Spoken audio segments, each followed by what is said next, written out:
এমন ভাবে আল্লাহ বানিয়েছে এটা পুরাটা রহমত দিয়ে ভরা। এখানে মানুষ যদি দুনিয়ায় রহমত চায়, কোন মাজারে না, কোন বাবার দরগাহে না, 8 রশি 14 রশিতে রহমত নেই, রহমত আছে আল্লাহর ঘর মসজিদে।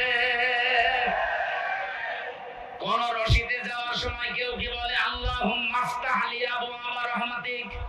না, কিন্তু আল্লাহর ঘরে ঢুকলে আপনাকে বলতে হবে আল্লাহুম্মা আফতাহ লি আবওয়াবা রাহমাতিক, হে আল্লাহ তোমার রহমতের দরজা সব খুলে দাও।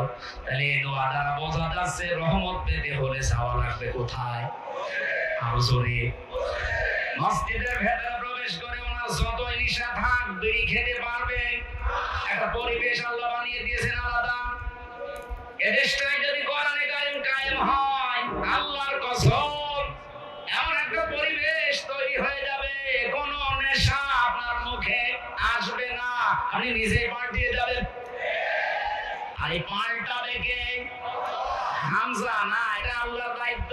লাকাদ সাদাকাল্লাহু, এই যে আল্লাহ নিজে এখানে ফাইল কর্তা। নবীজি জানিয়েছেন এই পৃথিবীতে আল্লাহর দ্বীন কোরআনের বিধান চালু করার জন্য কাজ করা এটা ফরজ, আর এর বিরোধিতা করা এটা কুফরি।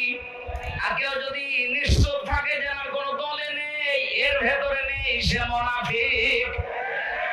আল্লাহর দ্বীন কায়েমের জন্য চেষ্টা করা, আরো জোরে বলেন, বিরোধিতা করা কুফরি, কাফের হয়ে যাবে।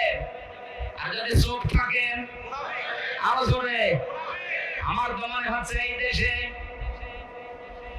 ফরজের দায়িত্বটা পালন করা মানুষ এখন কম, শুধু মুনাফিক আর কাফের বেশি। শুকরিয়ার বিষয় আস্তে আস্তে এগুলো পাল্টিয়ে যাচ্ছে।